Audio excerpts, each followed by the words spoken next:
Sí, continuando con la ponencia magistral, pues por el doctor Octavio Gómez Escudero.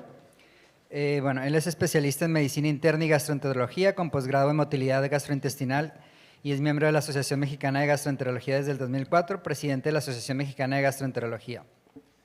Muchas gracias por la presentación y agradezco a todos su asistencia el día de hoy. Agradezco también a los directores del curso por haberme dado esta plática, que es realmente un desafío para los gastroenterólogos, quienes de nosotros no hemos tenido algún paciente que te mandan con tos, con sensación de cuerpo extraño en garganta, sin síntomas esofágicos y con un diagnóstico de enfermedad por reflujo. Bueno, eso es lo que queremos dilucidar en los siguientes 30 minutos. Es bien importante entender que los síntomas otorrinolaringológicos consisten en una serie de sobreposiciones, tanto en síntomas como en fisiopatología, y esa es la clave de esta plática. Aunque la mayor parte de los pacientes tienen tos crónica, de pronto tenemos muchos pacientes que tienen alguno de los otros síntomas que vemos ahí. Algunos pueden tener disfonía, globus, sensación de escozor o sensación de necesidad de aclararse la garganta o garganta seca, necesidad de sacar la flema atorada, odinofagia, cuerpo extraño, etc. Y también hay una gran cantidad de mecanismos fisiopatológicos involucrados y no siempre va a haber uno solo. Generalmente el paciente nos lo refiere a nosotros para diagnosticar o para excluir enfermedad por reflujo, pero hay una gran cantidad de mecanismos atrás. Algunos pueden ser anatómicos como un divertículo de Senker, otros hábitos como tabaquismo, algunos alteraciones pulmonares, alteraciones otorrinolaringológicas, inflamatorias, alérgicas, o simplemente desencadenadas por la actividad diaria, ¿no? Hay muchas personas que de pronto hablan mucho, cantan y que pueden tener síntomas por fonotrauma, ¿no? Muchos tienen antecedentes, sí, de infecciones, tumores, etcétera. Y eso es algo que es bien importante de descartar. ¿Cuáles son los síndromes que quiero que se lleven a casa el día de hoy? El síndrome de hiperfunción vocal fonotraumática o fonotrauma, el síndrome de laringe hipersensible, la tos hipersensible, el síndrome de goteo retronasal, la tos somática y el reflujo laringeofárico. Porque la mayor parte de los pacientes caen en alguna de esas categorías y aunque nosotros como gastroenterólogos pensamos, o bueno, la mayor parte pensamos que pudiera tener el paciente reflujo laringeofárico, en realidad pueden caer dentro de cualquiera de las otras categorías.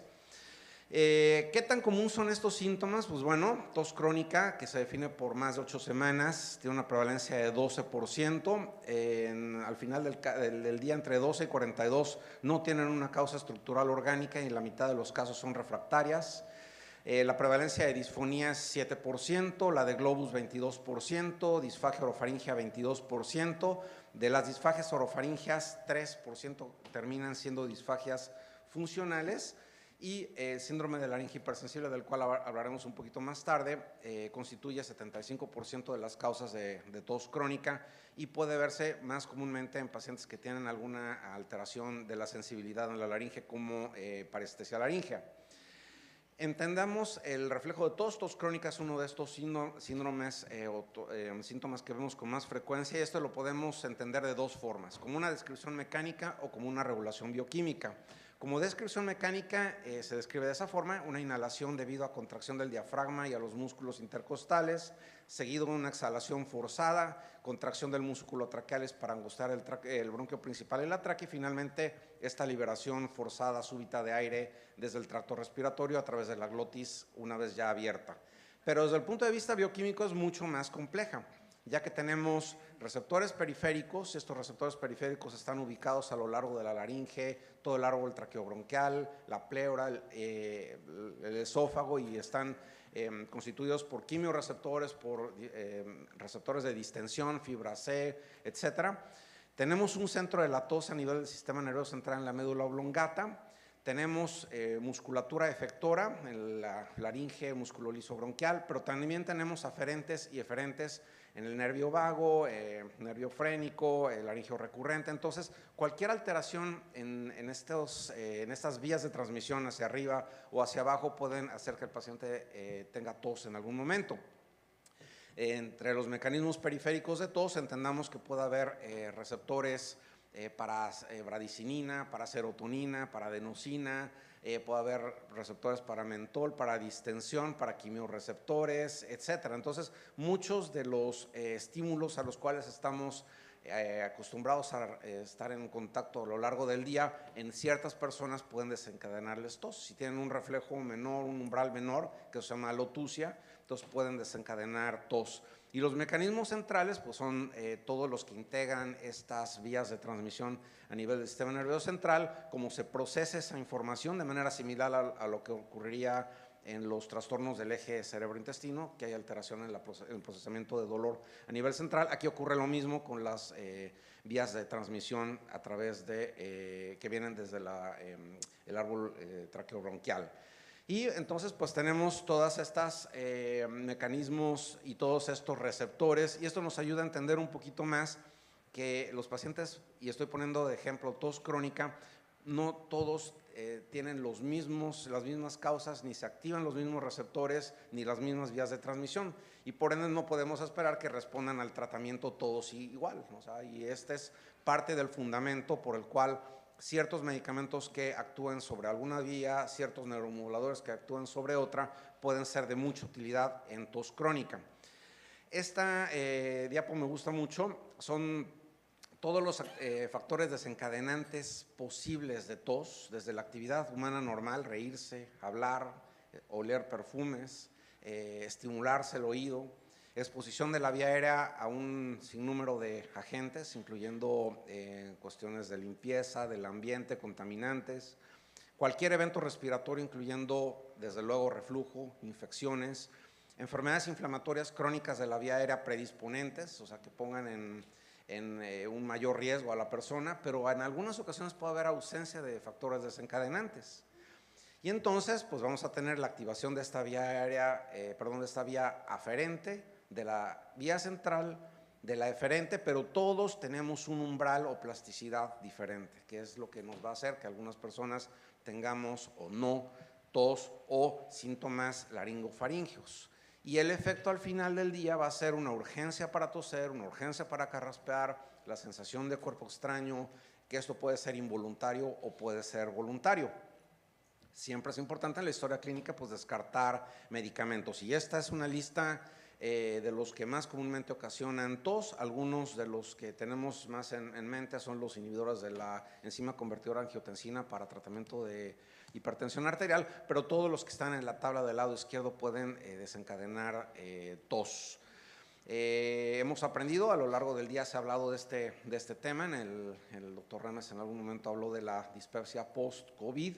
Y bueno, sabemos que más o menos entre el 15 y el 18% de los pacientes que les ha dado COVID llegan a tener tos crónica. Y hay dos mecanismos que son muy importantes porque no necesariamente implican que el paciente haya tenido estos COVID largos que llaman ahora. Uno es el mecanismo de neuroinflamación, en el cual hay infección directa del sistema nervioso, reconocimiento por las neuronas sensoriales del nervio vago o las células gliales, y el otro es un estado inflamatorio crónico en estas vías, ¿no? Entonces estamos hablando aquí de un estado de neuroinflamación crónica, no infección, neuroinflamación crónica.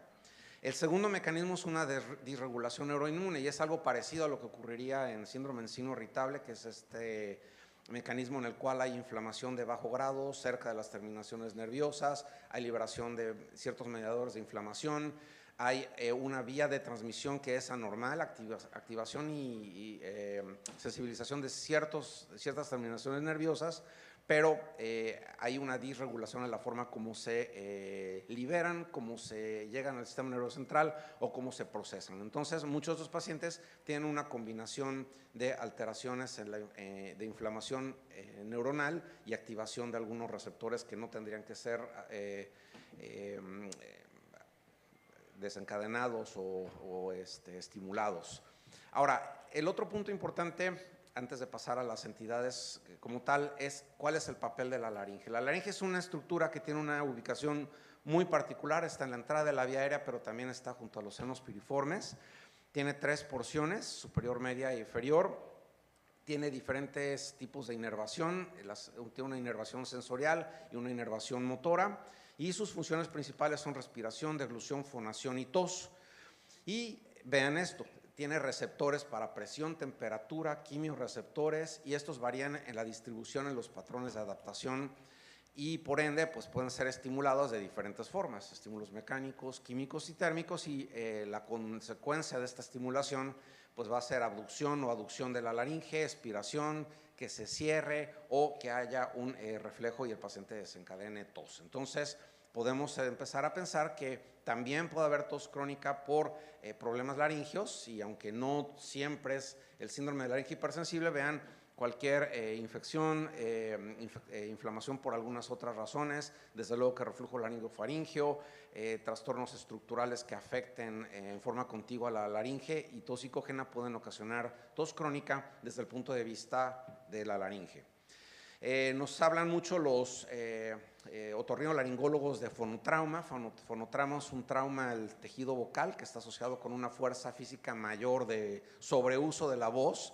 Se ve mucho en cantantes, maestros, y el punto clave, pues bueno, es que se puede diagnosticar mediante una imagen estroboscópica de la laringe, y el tratamiento a final de cuentas pues son medidas para disminuir el sobreuso o terapia del lenguaje. El síndrome de tos asociada a vías aéreas superiores, por muchos años fue llamado síndrome de goteo retronasal, representa una de las causas más comunes de tos crónica: sensación de cuerpo extraño, sensación de cosquilleo en la garganta, y eso ocurre por acumulación o drenaje de secreciones nasales o paranasales hacia la faringe. Entonces, las secreciones que normalmente se producen ahí se acumulan, pasan hacia atrás a la nasofaringe, estimulan de cierta forma mecánica y hacen que el paciente tenga esta sensación o percepción de querer toser. Entonces, el mecanismo detrás del síndrome de goteo retronasal es la estimulación de diferentes tipos de receptores por diferentes tipos de agentes que les enumero ahí en la tabla de fisiopatología, y eventualmente el paciente pues acaba desarrollando un estado inflamatorio y posteriormente un estado de cicatrización y remodelación con cierto grado de neuroplasticidad. Este es un diagnóstico sin duda clínico, hay que sospecharlo. Es el típico paciente que va a llegar a la consulta diciendo que tiene sensación de cuerpo extraño, sensación de flema atorada, sensación de escozor, y que no tiene ningún otro síntoma esofágico, no tiene desde luego que ningún estándar de oro. La nasoendoscopia no es diagnóstica y se le puede dar un tratamiento de prueba con antihistamínicos, descongestionantes o incluso con Montelukast. Los síndromes de tos hipersensible pues son un grupo grande de causas que pueden desencadenar tos o síntomas otorrinolaringológicos, ya sea por cambios térmicos, mecánicos, químicos, cambios de pH, medicamentos, aerosol o la llamada alotusia, que es este umbral bajito, así como hay alodinia para dolor, también hay alotusia para tos. Tiene varios fenotipos, uno en el cual predomina tos y asma, otro es en el que predominan síntomas rinosinusales, puede tener o no asociación con enfermedad por reflujo gastroesofágico y se le considera una neuropatía sensitiva, y eso es importante entenderlo porque muchos de los pacientes pueden mejorar con neuromoduladores de acción periférica como pregabalina o como gabapentina. La razón es porque es una neuropatía, y ahí les pongo en este diagrama de Venn del lado derecho algunos de los factores asociados. Si ven, algunos de estos pues son comunes en diferentes tipos de enfermedades asociadas a tos. Y el síndrome de laringe hipersensible sería esta estimulación excesiva de los receptores laringeos que se asocia a disfunción de las cuerdas vocales. Esta disfunción, como comentamos en las diapos previas, se puede manifestar por aducción, abducción, espasmo, tos, alotusia, disfonía o parestesias, y es una respuesta que a final de cuentas es protectora para evitar que entre algún estímulo nocivo a la vía aérea. La presentación clínica es tos crónica, prurito, urgencia para toser, sensación de flema atorada, estridor y disnea, que esto pues hablaría que quizá hay un poco más de inflamación a nivel de las cuerdas vocales. La fisiopatología es un aumento de expresión en la excitabilidad de algunos receptores vaniloides, hipersensibilidad a estímulos inhalados, y también hay cierto grado de infiltrado inflamatorio. El diagnóstico pues es generalmente una laringoscopia con reto diagnóstico y el tratamiento es muy parecido, son neuromoduladores, sobre todo del grupo de los periféricos como neurolíticos, aunque algunos de acción central como pregabalina, perdón, como los tricíclicos pueden ser de utilidad. Cuando sospecha reflujo, que esto siempre es importante que lo sepamos nosotros, no solo como gastroenterólogos, sino los médicos de primer contacto, los otorrinolaringólogos, los neumólogos. Bueno, dentro de la clasificación de Montreal está considerada la presencia de síndromes esofágicos y de síndromes extraesofágicos. Los extraesofágicos tienen sus asociaciones establecidas y de ellas tos y laringitis son dos que se han descrito por algún tiempo en forma muy frecuente, pero hay algunas otras asociaciones propuestas. El perfil clínico para predecir reflujo es este. Tiene que haber síntomas típicos. Es muy raro que un paciente que tenga tos crónica y que no tenga pirosis o regurgitación al final del día tenga reflujo. Entonces tiene que haber síntomas típicos. 2, respuesta a inhibidores de bomba de protones por 8 a 12 semanas. No siempre le vamos a dar al paciente un tratamiento tan largo y de hecho muchas veces el paciente no va a mejorar al inicio, sino va a mejorar en forma paulatina. Pero sí, una exposición esofágica al ácido mediante pH-metría con impedancia nos va a ayudar a predecir qué paciente puede realmente mejorar a los IBPs. Y los de abajo, pues son algunos de los factores que hay que excluir, es decir, que el paciente no esté expuesto en su trabajo a irritantes, no sea fumador, no esté tomando IECAS, no tenga trastornos broncopulmonares, ni alérgicos, ni inflamatorios, que no tenga síndrome de goteo retronasal, etcétera. Y esto nos va a dar un perfil que ocurre en menos del 9% de los casos. Entonces, de entrada, un paciente que tiene tos crónica, en más del 90% de las veces le podemos decir al paciente casi con certeza que no tiene enfermedad por reflujo como la causa de ese síntoma en particular. Pero hay un fundamento importante, ¿no? Sabemos que hay una causalidad y asociación entre tos y reflujo, así como la hay con dolor torácico no cardíaco, la hay con tos crónica. Y el fundamento fisiopatológico ha sido explicado mediante dos reflejos, que es la teoría del reflujo, en el cual va a haber microaspiración por reflujos en jet, y la teoría del reflejo, en el cual la acidificación del tercio inferior del esófago va a ocasionar una respuesta refleja con broncoconstricción y con espasmo laríngeo, de manera que desde el punto de vista teórico sí es posible tener reflujo solamente con síntomas otorrinolaringológicos. Y la definición que se acuñó en forma inicial en el 2002 era un trastorno caracterizado por un flujo retrógrado de contenido gástrico hacia la laringe y la hipofaringe.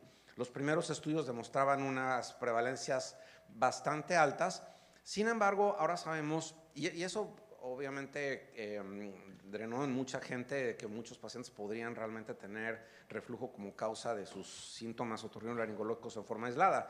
Sin embargo, ahora sabemos que los hallazgos laringeos en realidad no son específicos. Todos los que nos reportan con mucha frecuencia nuestros colegas otorrinolaringólogos tienen una especificidad de 9%, aunque la sensibilidad es alta, 86%.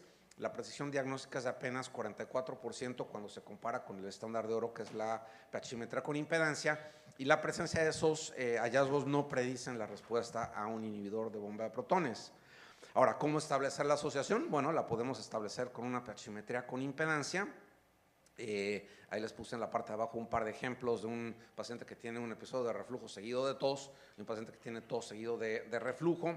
Sabemos que no hay una muy buena correlación entre los índices de síntomas de la pH-metría y las razones, porque algunos pacientes no marcan el botón a tiempo, empiezan con crisis de tos y lo marcan en otro momento, entonces no se puede establecer este índice de síntomas o la probabilidad de asociación de síntomas en forma correcta. Con las mediciones de pH-metría faríngea, el RESTEC, pues también tiene una muy pobre correlación con la pH-metría con impedancia y muchas veces las que marca el sensor como reflujo en realidad coinciden con degluciones. En niños, pues bueno, nuestros colegas pediatras saben que se puede usar la pepsina salival y la pepsina líquido bronquial. La mayor parte de la evidencia proviene de estudios en población pediátrica, sin embargo, en adultos la correlación es débil con la exposición esofágica al ácido, aunque hay por ahí un estudio que encontró que, bueno, a los pacientes que tienen esofagitis erosiva, enfermedad por reflujo no erosiva, tienen una mayor probabilidad de tener pepsina salival positiva que los que tienen esófago de Barrett, pirosis funcional y de controles sanos. Ahora, ¿son efectivos los inhibidores de bomba de protones si vemos un paciente que tiene síntomas otorrinolaringológicos y tos crónica? Bueno, si el paciente tiene tos crónica sin pirosis, lo que nos dicen los estudios observacionales es que las tasas de respuesta son de 14 a 28%, no son nada buenas. Si el paciente tiene tos y no tiene pirosis, pero tiene una pHimetría anormal, es decir, que la documentamos en la exposición esofágica al ácido por arriba de 6%, esta tasa de respuesta sube a 43%.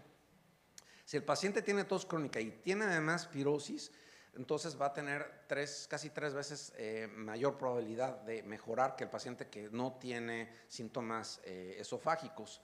Y esta es una tabla donde pongo la sensibilidad y la especificidad de la prueba terapéutica con inhibidores de bomba de protones cuando el paciente tiene síntomas típicos, que es 78 y 54, cuando tiene dolor torácico no cardíaco, que es muy parecida a lo de síntomas típicos, pero vean, con síntomas otorrinolaringológicos la especificidad cae a 14%.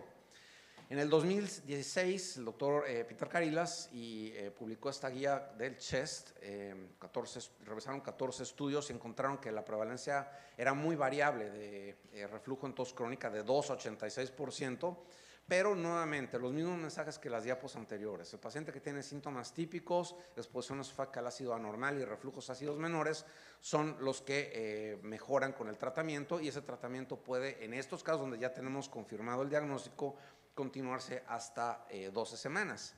Llevando a cabo el otro mensaje de este artículo es que si se lleva el algoritmo para diagnóstico a tiempo y manejo de problemas pulmonares y laringeos diferentes a reflujo, esto va a resolver la tos en el 82% de los casos. Entonces ahí estaríamos ahorrándole al paciente una serie de pruebas que sean innecesarias o tratamientos largos que sabemos que no le van a funcionar. ¿Qué dicen las guías? Bueno, esta es la del Colegio Americano de Gastro. Ellos recomiendan monitoreo de reflujo ambulatorio, específicamente pHimetría sin tratamiento antisecredor con impedancia sobre laringoscopía. Es decir, ellos prefieren documentar que el paciente tenga o que no tenga reflujo antes de darle tratamiento. Y ellos recomiendan iniciar con monitoreo ambulatorio sin supresión ácida sobre la prueba terapéutica también. Es decir, dan la recomendación de que se haga una pHimetría con impedancia en lugar de hacerle una laringoscopía al paciente o de darle tratamiento con IVP. Y el razonamiento es este. Bueno, desde luego que en Estados Unidos son diferentes los costos, pero bueno, es costo efectivo hacerle una pHimetría al paciente en forma inicial. Ahí están algunos comparativos de la sensibilidad y la especificidad de la prueba terapéutica en reflujo laringofaringeo. Y pues al final del día lo que nos ayuda es evitar sobrediagnósticos de reflujo y el uso innecesario de medicamentos como IVPs. ¿Qué dice las recomendaciones mexicanas publicadas el año pasado? Pues básicamente lo mismo. En pacientes con manifestaciones extraesofágicas y síntomas típicos, recomendamos una prueba con IVP, es decir, el paciente que tiene síntomas típicos y otorrinolaringológicos. Pero si el paciente no tiene síntomas típicos, pues entonces hacer pruebas diagnósticas objetivas para confirmar o para descartar. Recordemos que aunque el paciente siempre tiene esta expectativa de saber cuál es la causa de sus síntomas, una prueba negativa, una pHimetría negativa nos ayuda muchísimo, porque entonces podemos decirle al otorrinolaringólogo, al neumólogo, a quien lo esté viendo, que el paciente en realidad no tiene reflujo, y podemos enfocarnos en alguna de las otras causas de las cuales hemos hablado. Y el paciente que tiene manifestaciones extraesofágicas sin síntomas típicos, recomendamos la investigación de enfermedad por reflujo mediante pHimetría sin tratamiento antisecretor, y no se sugiere endoscopía ni laringoscopía. De manera que, cayendo nuevamente a todas estas definiciones, pues bueno, ahora se han descrito un grupo de trastornos funcionales laringofaringeos y de garganta, así como se han descrito en el tubo digestivo. Este es parte del mecanismo fisiopatológico que ven ellos, ¿no? O sea, los pacientes que tienen una confluencia de síntomas, pero también tienen una confluencia de mecanismos fisiopatológicos, alteraciones en inflamación de bajo grado, alteraciones en las vías de transmisión, estrés, en el procesamiento de la tos a nivel del sistema nervioso central, quizá algunos tienen un componente alérgico, etcétera.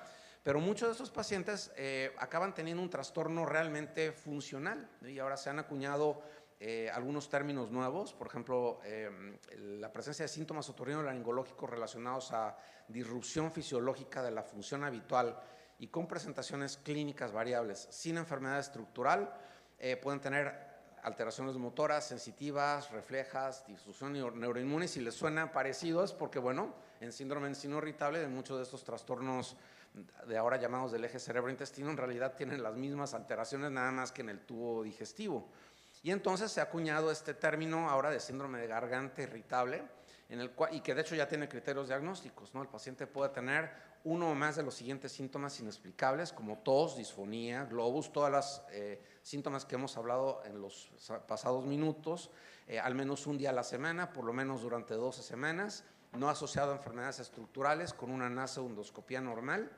Y como criterios adicionales, pues bueno, que se excluya reflujo, que se excluya lesiones estructurales. Si el paciente tiene disfagia, que se excluya una alteración en la mecánica de la deglución, esofagitis eosinofílica, trastornos motores, y excluir patologías de la vía respiratoria inferior. Estos son algunos del modelo biopsicosocial que habló José María Remes hace rato en intestino irritable. Bueno, ese sería el mismo escenario, nada más que transpolado a los síntomas de garganta. Va a haber entonces alteraciones en el medio ambiente, alteraciones biopsicosociales, en la fisiología, a lo mejor un umbral más bajito, alteraciones en la sensibilidad, desde luego que inflamación de bajo grado. Y entonces ese es como todo el principio, todo el fundamento para entender que estos pacientes pueden tener una mejoría cuando se les da un neuromodulador, ¿no? Este neuromodulador nos va a ayudar desde el punto de vista de disminuir la forma como se transmite en forma errónea esta información o cómo se procesa a nivel del sistema nervioso central. Y esta es, por ejemplo, en tos crónica refractaria, algunos de los estudios y el resultado. Entonces vean que, por ejemplo, dosis bajitas de amitriptilina, dosis moderadas de gabapentina o de pregabalina pueden ser útiles. Algunos otros medicamentos que no son necesariamente neuromoduladores. Y bueno, las tasas de mejoría que vemos en la tabla del lado derecho. Desde luego que no hay tanta información como en trastornos del eje cerebro-intestino, pero ese es un metaanálisis también de tratamientos, ¿no? Entonces vean aquí todas las opciones, incluso algunos grupos de antidepresivos o de neuromoduladores y su efecto. Y finalmente, para terminar, la terapia de recalibración laringea. Habló en algún momento el doctor Prakash Jagwali de esto en la mañana. Esto es explicarle al paciente la anatomía y fisiología, entender toda la génesis de estos síndromes laringofaringeos que acabamos de usar. Muchos de ellos son comportamientos de hiperrespuesta secundaria a una irritación local. La enseñanza de métodos para suprimir esta urgencia para toser, así como le pasaría a los pacientes con rumiación, por ejemplo, evitar irritación laringea. Y entonces para evitar este círculo que está ocurriendo, entonces habría que hacer una serie de maniobras, entender la respuesta e influir sobre ella. Y las técnicas propiamente que se caerían en 3 categorías: de sensibilización mecánica, terapia de voz, rehabilitación cognitiva, y algunas de las formas como se pueden llevar a cabo mediante técnicas de relajación, optimizar la producción acústica, evitar hiperfunción laringea, técnicas de distracción, de desconstricción laringea, sustituir la tos por una respuesta competitiva exactamente igual que en los eructos supragástricos, etcétera.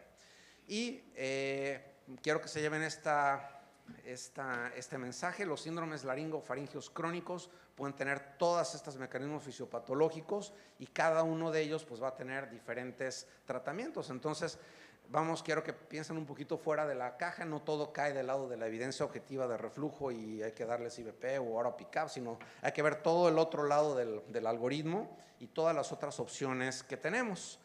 Termino con esta diapositiva. ¿Cuáles son las perlas para el gastroenterólogo? Bueno, reconocer que existen múltiples causas de síntomas laringofaringeos diferentes a reflujo, es decir, no hay que asumir que todo es reflujo. Descartar síndromes laringofaringeos secundarios a efectos secundarios de medicamentos, secuelas infecciosas, goteo retronasal, tos y laringe hipersensibles y psicógenas. En ausencia de síntomas típicos de reflujo, lo más probable es que el paciente no tenga reflujo. La presencia de síntomas típicos de reflujo puede hacer que el paciente quizá tenga reflujo, pero no necesariamente esto es correcto. Siempre hay que identificar factores dentro de la historia clínica como alergias, temporalidad, horario que nos puedan inclinar hacia el diagnóstico hacia una entidad en particular. Entender toda esta complejidad de factores asociadas al reflejo de tos, desarrollo de síntomas laringeos, la anatomía y la fisiología de la laringe, estímulos en vías centrales, mecanismos de neuromodulación, todos los tipos de receptores. Desde luego que si hay sospecha de reflujo porque ya le metió alguien la idea al paciente que tiene reflujo, es mejor hacer una prueba diagnóstica para confirmar o para excluir reflujo antes de darle tratamiento innecesario en forma prolongada y reconocer otras probabilidades diagnósticas y terapéuticas. Pensar fuera de la caja, medidas de higiene local, antialérgicos, neuromoduladores, terapia de voz, psicoterapia, recalibración laringea y lo que hemos visto a lo largo del día de hoy. Un manejo multidisciplinario que nos puede ayudar a entender mejor y a darle un mejor tratamiento a nuestros pacientes. Muchas gracias por su atención.